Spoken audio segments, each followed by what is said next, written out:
إنما المؤمنون الذين آمنوا بالله ورسوله ثم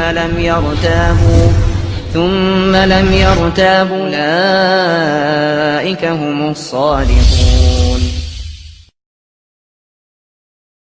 Para que uma cultura seja mantida por mais de 25 anos, é requerida uma taxa de fertilidade de 2,11 crianças por família.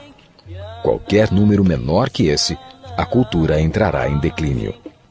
Historicamente, nenhuma cultura sobreviveu a uma taxa de 1,9.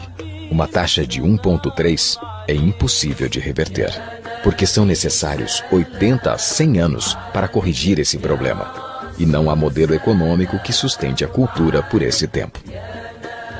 Em outras palavras, se dois casais têm um filho só, há metade de filhos do que havia de pais. Se esses filhos têm apenas um filho, haverá apenas 1/4 de pessoas, de netos, do que há de avós. Se nascessem apenas 1 milhão de pessoas em 2006, seria muito difícil de ter 2 milhões de adultos na força de trabalho em 2026. Enquanto a população encolhe, a mesma coisa acontece com a cultura. Veja as taxas de fertilidade nos seguintes países em 2007. França, 1,8. Inglaterra, 1,6. Grécia, 1,3. Alemanha, 1,3. Itália, 1,2. Espanha, 1,1. Na União Europeia inteira, 31 países, a taxa de fertilidade são menos de 1,38. Pesquisas históricas mostram que é impossível reverter esse número. Em poucos anos, a Europa, como a conhecemos hoje, deixará de existir. Ainda assim, a população da Europa não está declinando. Por quê? Imigração. Imigração islâmica. De todo o crescimento da população, desde 1990, 90% tem sido por causa da imigração islâmica. Na França, a taxa de natalidade é de 1,8 por família, mas nas famílias islâmicas, 8,1. No sul da França, tradicionalmente conhecida por ser uma região com um grande número de igrejas, agora já há mais mesquitas que igrejas. 30% dos que têm menos de 20 anos são islâmicos. Em cidades maiores como Nice, Marselha e Paris, esse número sobe a 45%. Em 2027, em cada 5 franceses será muçulmano. Em apenas 39 anos, a França será uma república muçulmana. Nos últimos 30 anos, a população muçulmana da Inglaterra cresceu de 82 mil a 2,5 milhões. Um crescimento de 30 vezes. Há milhares de mesquitas. Muitas eram igrejas. Na Holanda, 50% dos recém-nascidos é muçulmana. Em 15 anos, metade da população será muçulmana. Na Rússia, há mais de 23 milhões de muçulmanos. Quer dizer, 1 em cada 5. 40% do exército russo será muçulmano em apenas poucos anos.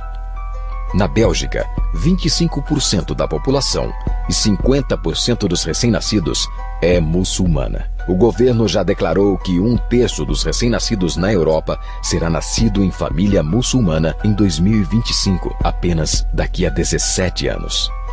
O governo alemão, o primeiro a falar isso publicamente, recentemente declarou: a queda da população alemã não pode ser mais detida.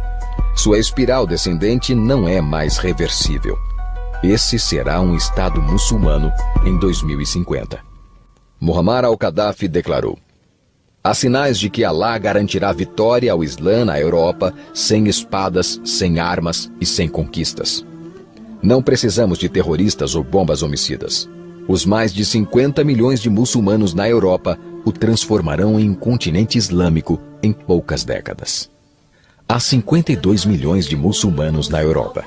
É esperado que esse número dobre para 104 milhões nos próximos 20 anos. No nosso continente, os números contam história semelhante. No Canadá, a taxa de fertilidade é de 1,6, bem abaixo dos 2,11 necessários para manter a cultura. E o Islã é a religião que mais cresce.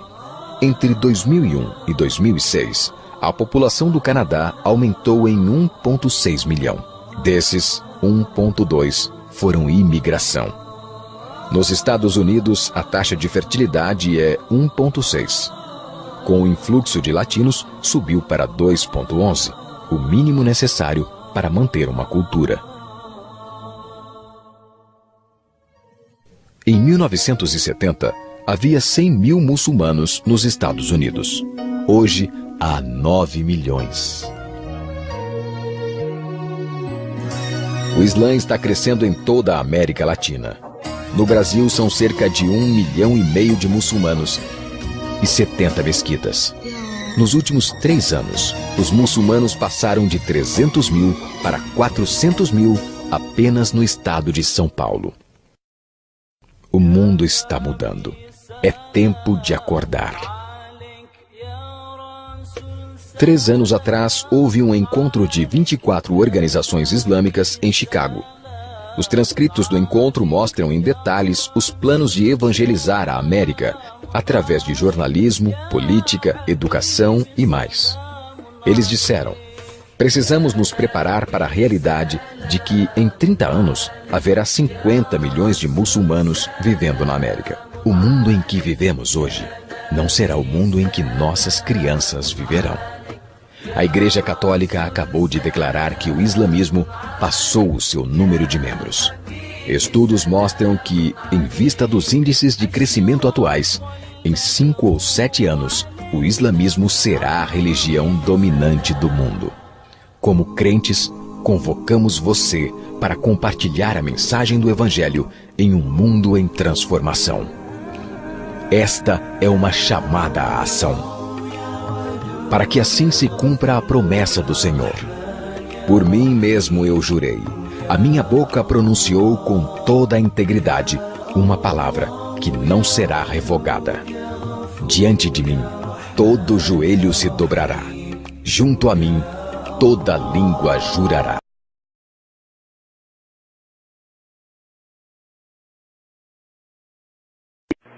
Vamos lá, tem outra pessoa na linha. Quem é? Alô? Alô, professor, meu nome é Roberto, tudo bom, professor? Roberto, tudo bem?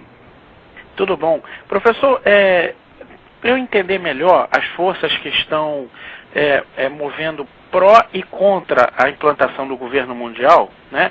No último programa, o senhor falou que as forças pró-governo mundial, uma delas são os globalistas ocidentais, não é isso? Isso. A segunda força, o senhor falou que era KGB. É o movimento comunista. KGB isso. é uma... KGB seria o movimento comunista, né? Está designando, vamos dizer, um conjunto por uma das suas expressões, que é a KGB. Mas é o movimento comunista. E o terceiro é o Islã. É o Islã. Com relação aos movimentos contra a implantação do governo mundial, veja se eu estou correto. Para mim, acho que são 3 obstáculos, né? Um seria os Estados Unidos, né? Não sei se eu estou errado. O nacionalismo americano é um obstáculo. O nacionalismo israelense é outro obstáculo. E o terceiro seria o cristianismo. Pela Europa também são obstáculos. Certo. Acontece que o nacionalismo atuante mesmo, você só vê aqui nos Estados Unidos e em Israel. Nos outros movimentos nacionalistas são minoritários e às vezes estão na mão de maluco, que não entende. Não entende o que está se passando. Certo. Você vê, por exemplo, na França, esse é o Le Pen. Ele tem um movimento nacionalista. Só que é o seguinte, ele é anti-judaico. Então como é que você vai poder fazer uma frente contra o governo mundial? E os 2 pilares da resistência são americano e judeu. E ele já começa indo contra metade. É maluco, evidentemente. Certo. Uma coisa que eu não entendo com relação... Está muito cheio desses caras que não têm capacidade para organizar uma coisa de verdadeiro relevo, tá entendendo? Agora, aqui em Israel tem. Certo. Uma coisa que eu não entendo em relação a Israel é o seguinte, seria ignorância minha, tá? Por exemplo, eu lendo alguns artigos, dizem que quem criou o Estado de Israel foram as forças que criaram a ONU, né? Ou seja, as forças globalistas. Se essas forças globalistas criaram Israel, então por que Israel está sendo, vamos dizer assim, a ONU não era a força contrária? A ONU não tinha a menor presunção de ser um governo mundial. Tá certo? A ONU nasceu de um acordo entre Estados soberanos. Foi depois. Existe o livro do Cliff Kincaid e o livro do Edward Griffin sobre a ONU. O livro chama-se The Fearful Master.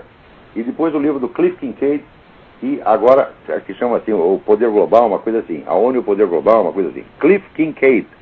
Aí você vai ver que a transformação da ONU em instrumento de implantação do governo mundial foi uma coisa bastante posterior. Começou nos anos 70. Tá.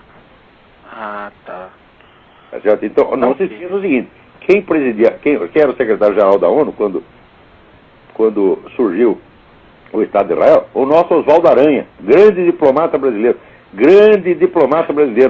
Meu Deus, quando você vê um homem da estatura, da coragem, vamos dizer, da virilidade intelectual e política do Oswaldo Aranha, e compara com esses merda que tem hoje, esses capados, tá entendendo?